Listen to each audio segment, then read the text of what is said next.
Olá pessoal, no vídeo de hoje eu vou falar de modo geral, tá?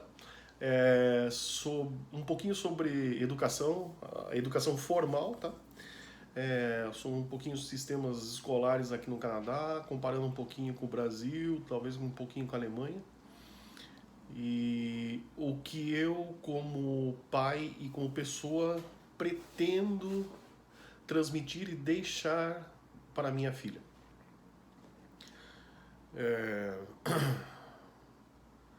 Bom, então primeiro vou deixar bem claro assim, eu tenho certeza que eu cheguei onde cheguei e fiz o que eu fiz devido ao, à minha educação formal.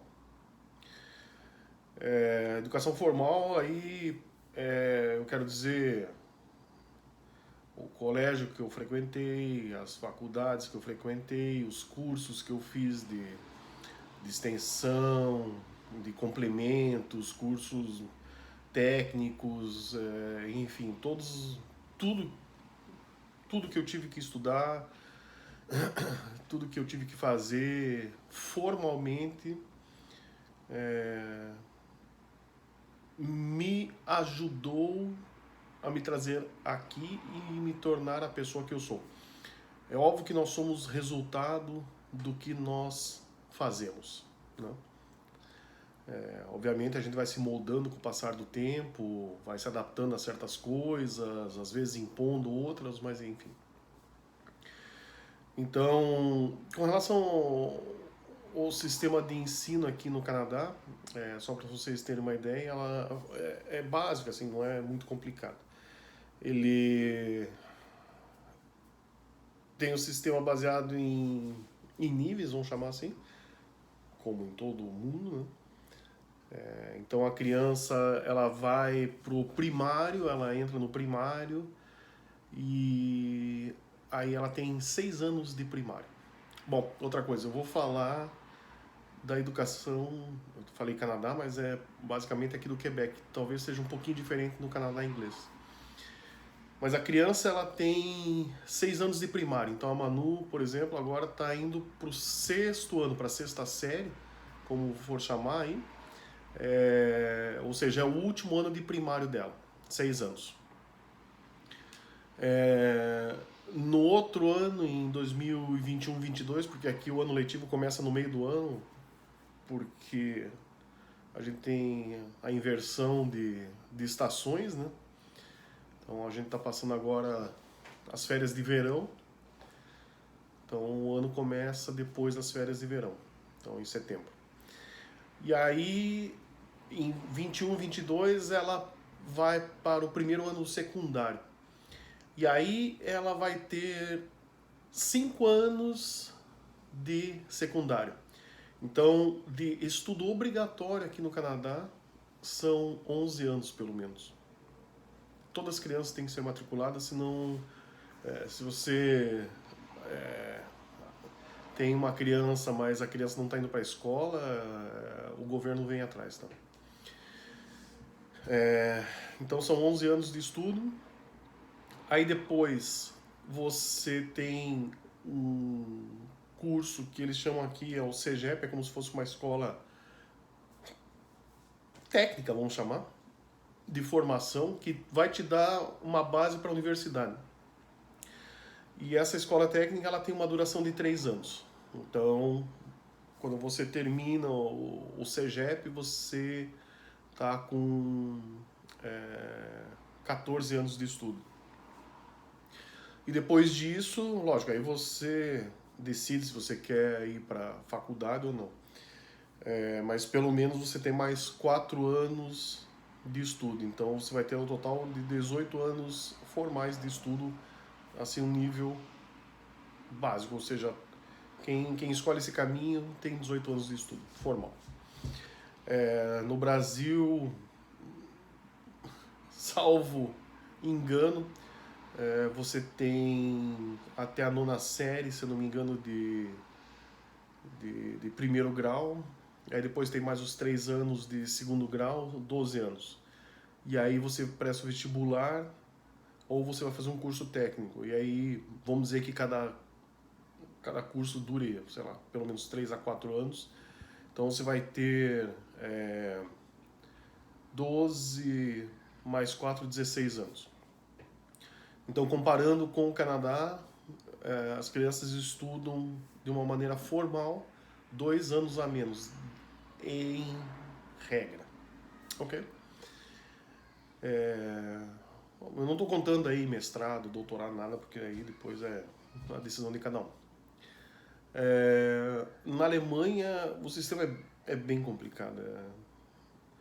Você tem os anos de primário, aí você vai para um secundário, mas dependendo das suas notas, você não segue o caminho normal, você vai por uma Realschule, que é uma escola já pensada um pouco mais para a parte técnica da coisa, e na Realschule você já não tem mais a possibilidade de fazer faculdade, de fazer uma universidade. Porque o sistema, como aqui no Canadá, é baseado em notas, né? Coisa que estão querendo aos poucos implantar no Brasil, eu acho bom, que acabe de uma vez o vestibular, porque aqui no Canadá, como na Alemanha, não existe vestibular.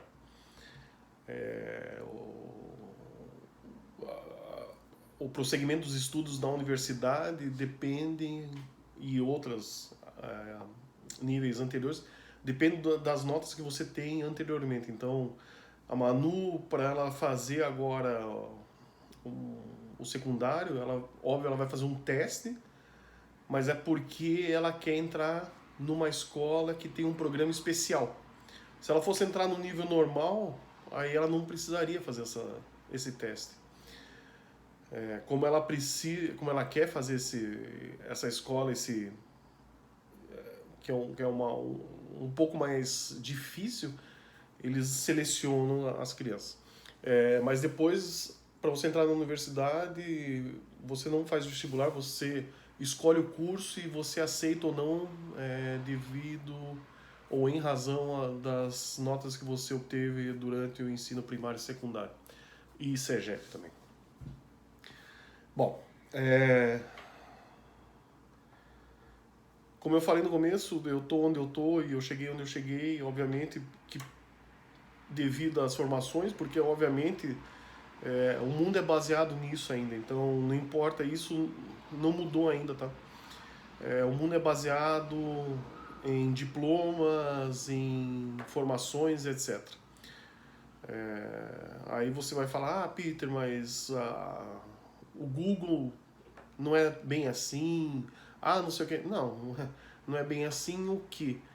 Você não vai, como eu, por exemplo, eu sou professor de educação física, eu não vou ser aceito lá como um programador do Google. Os caras vão falar, tá, Peter, é tudo lindo e bonito, mas assim, você não sabe programar, então a gente precisa de um programador. A gente precisa de um cara que faz design, a gente precisa de sei lá o que. Tipo, eu não conheço essas áreas, então é muito difícil que eu entre num emprego desse. Mas, obviamente, tem muitas coisas que estão mudando. E o que eu falo para a Manuela, como eu já citei num dos vídeos anteriores, é a questão do banco imobiliário para ensinar a educação financeira. Então, assim, a gente joga banco imobiliário aqui, não tanto quanto a gente poderia ou gostaria, mas, enfim, a gente joga, ela tem uma boa noção já. Outra, ela administra junto comigo o dinheirinho que ela tem, então questão de semaninha que ela recebe,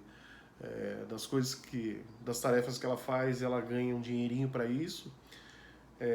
Vão um pouco contra a questão se eu não fizer nada no final do mês eu recebo de qualquer jeito, que é a ideia básica um pouco do funcionário. Ou seja, não importa muito se eu trabalho mais, se eu trabalho bem, o salário vai pingar no final do mês e tanto faz para mim. Isso existe muito aqui, existe muito no Brasil, existe muito na Alemanha. Obviamente, a geração que está vindo aí, os millennials, tem uma visão um pouquinho diferente disso, né? Na questão de eu tenho a minha vida e eu quero utilizar também o lazer, né? O tempo livre para poder fazer o que eu bem entendo e não só viver trabalhando, que talvez fosse a ideia do meu pai, né? Eu preciso trabalhar, trabalhar é minha vida, a vida é trabalhar. Então, isso é um choque de gerações, né? Porque, obviamente, que muitos dos grandes empresários hoje em dia ainda são pessoas já mais velhas. E elas estão sendo confrontadas com essas ideias novas, né? De novos gestores que estão chegando e etc. Então fica aquele choque de gestão mesmo, e eu percebo isso na minha empresa, porque apesar da minha idade, eu acho que eu tenho uma mente um pouquinho aberta para isso. E eu, como gestor também, eu falo isso bastante para os meus subordinados, vamos usar a palavra aí, meus colegas de trabalho. Mas a questão é que, na verdade, o mundo vai ser dominado daqui a um pouquinho pelas pessoas que têm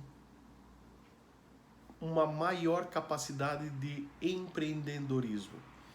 E como o Márcio falou no vídeo lá na live que a gente fez, não é que para ser empreendedor você tem que ser dono de uma empresa. Você pode até ser, mas assim, não dá para todo mundo ser empreendedor. Assim como não dá para todo mundo só ser empregado. Então, existem pessoas que vão ser empregadas, tem pessoas que vão ser funcionários e tem outros que vão empreender. Mas a tendência é que aos poucos isso se acentue um pouco mais. Que o empreendedorismo acabe prevalecendo. Ó, por exemplo, não vou fazer edição de vídeo, tá? E não é questão de preguiça, eu sei como fazer, mas assim, eu quero que a coisa seja bem transparente e sincera. Então, assim, a questão da pessoa ter realmente essa visão um pouquinho mais aberta, de não trabalhar de 8 a 5, 9 a 5, etc. Isso eu acho que vai mudar drasticamente e rapidamente. Ainda mais com essa era da informação que a gente está vivendo hoje em dia. Né? Questão da indústria 4.0, né? Então, assim, eu tento incutir na cabeça da Manuela que não que a escola não é boa, entende? Ela tem que ainda ter certa formação, assim, como eu falei, ela tem que terminar o secundário, pelo menos, porque se ela não terminar o secundário, o governo vem atrás de mim. Então, assim, é uma coisa obrigatória. Mas eu incuto nela que ela tem que pensar fora da caixinha, entendeu? Ela tem que sair do mundinho produção em série, escola, fábrica e tal, porque na verdade a escola repassa para o mercado um semi-funcionário, ou seja, ele tem certos hábitos que vão ser perpétuos na vida profissional dele. Pausa, lanche, tarefas a cumprir, etc e tal. Tem certas coisas que isso é ensinado na escola. E a maneira como é ensinado se adapta bem e muito bem à questão de produção em série de grandes indústrias. Então eu quero que ela pense fora da caixa. E o vídeo de hoje também para vocês pensarem fora da caixa, né?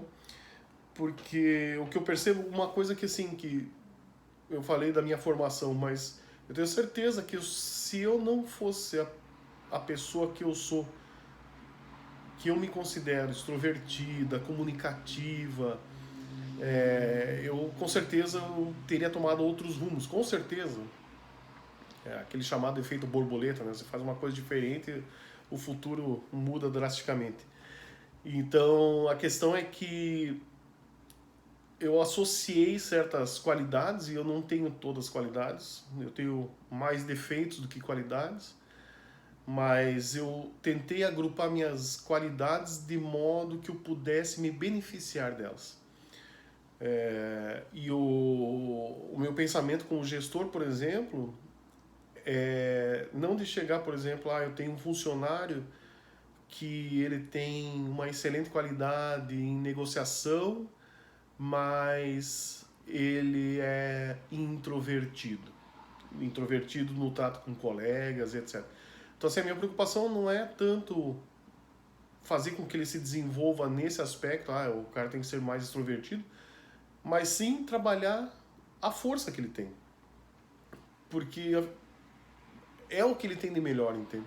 Então eu tenho que tentar extrair dele também o que ele tem de melhor para a empresa. Aí você fala, mas isso é um pensamento capitalista, é um pensamento. Mas é assim. É assim que funciona o mundo. Não adianta você querer empurrar a goela abaixo certos pensamentos que não funcionam no mundo inteiro. Então, eu acho que assim, uma outra coisa que me ajudou bastante, que aí, lógico, vai de pessoa para pessoa, é o fato de eu falar várias línguas. O fato de eu ter morado fora durante bastante tempo já me obrigou a adquirir um conhecimento, um bom conhecimento em várias línguas. Então, eu imagino que eu consiga me expressar bem em português. Aqui no Canadá, eu me expresso muito bem em francês e em inglês. Quando eu preciso do alemão, devido ao fato de eu ter morado na Alemanha, eu me expresso muito bem em alemão. O fato de eu ter trabalhado com muito latino-americano durante toda a minha vida, em várias épocas da minha vida, me fez, me atraiu para o espanhol. Então, assim, essas são as línguas que eu falo hoje em dia. Eu fiz um curso de italiano, eu falava italiano, hoje em dia quase zero, vou dizer assim, porque eu quase não tenho onde praticar o italiano. Mas era uma língua que eu achava muito bonita e até gostaria de retornar, mas eu duvido que vai acontecer. Mas enfim, eu acho que o que você tem que fazer para você poder alcançar um certo sucesso pessoal, tá? Porque cada um tem o seu sucesso. É desenvolver uma qualidade que você acha que você tem e que você fala, pô, esse é o meu ponto forte, eu vou trabalhar em cima disso. Então, em outros vídeos eu já falei a questão de, tipo, como ganhar dinheiro, né? De repente você tem uma qualidade que você pode utilizar. Puta, Peter, mas eu não sei falar línguas, eu tenho dificuldade e tal. Não, compreendo. Tipo, eu, por exemplo, sou horrível em instrumentos musicais. Nossa, nem pra bater tambor eu não sirvo. Entende? Então, assim, mas eu me envergonho disso? Não. Tipo, não. Talvez se eu tivesse me dedicado a isso, sei lá o que eu ia estar hoje, se eu ia ser bom ou não, mas. Tipo, não, mas eu não preciso ser bom e eu não preciso saber tudo, entende? E assim, não vem com essa história de que, mas a pressão da sociedade. Não, a pressão é você mesmo que coloca em cima de você. A partir do momento que você é capaz de retirar certas pressões, tipo, o pessoal pergunta, Peter, você toca algum instrumento, alguma coisa? Não. Tipo, existem olhares certos de reprovar, não, mas você nunca estudou, não. Tipo, não. Mas você dança então? Você dança tal? Não sei dançar. Nossa, mas dançar é tão legal. Tipo, eu me mexo. Tipo, eu não deixo me divertir, mas assim, eu nunca vou participar de um concurso de dança oficialmente. Não sei dançar salsa, não sei dançar valsa direito. Básico, sei, mas assim, não dá pra me comparar com alguém que, né? Então assim, eu foquei sempre nas qualidades que eu acho que eu tenho e eu acho que isso, pra mim, deu um certo sucesso. Ou seja, eu estou satisfeito comigo mesmo, eu estou contente comigo mesmo. E eu acho que isso é o resultado final que você deseja. Ou seja, você estar de bem consigo mesmo. E essa é a mensagem que eu gostaria de transmitir hoje no vídeo, de você achar, de buscar forças em coisas que você se considera bom e não se preocupar tanto nas coisas que talvez você não seja tão bom. Nesses casos, peça ajuda. Não adianta. Mas tem gente que faz tudo bem. Tem gente que faz tudo bem, mas quanto por cento da população mundial eles representam? Não é assim, gente. Então, assim, vamos aliviar um pouquinho a pressão, vamos pensar um pouquinho mais fora da caixinha, vamos relaxar um pouquinho mais. Eu acho que essa pandemia aí, ela não tá no fim, tá? Então, assim, eu acho que ainda tem tempo para muita reflexão. Eu tenho certeza que o mundo não vai voltar a ser como a gente conhecia antes. Muita coisa vai mudar para bem, muita coisa vai mudar para mal, como sempre aconteceu na história do mundo. E o que eu acho que a gente tem que fazer é realmente tentar aprender alguma coisa, tentar melhorar a nossa situação, o nosso quintal. Aí, quem sabe, talvez, quiçá, a gente possa dar uma olhada no quintal do vizinho e dar um palpite e tal. Antes disso, não. Você tem muita coisa para melhorar, com certeza. Eu, muito mais. E é isso que eu estou pretendendo fazer. Beleza? Então, semana que vem a gente vai fazer uma live com uma amiga minha que estudou Educação Física, a Yael. Ela tem um canal no Instagram de bikes. E a história da Yael é uma história de superação pessoal. É uma história de sucesso tão boa quanto a do Márcio, tão boa quanto a da Cristiane. Então, quem tiver a oportunidade de ver, dá uma olhada, porque é uma história bem bacana, é uma história que muitas vezes atinge várias pessoas de maneiras diferentes, mas ela vai contar pra gente como é que ela conseguiu superar isso e, enfim, como é que ela está vivendo essa transformação na vida dela hoje em dia. Beleza, pessoal? Obrigado e até o próximo vídeo.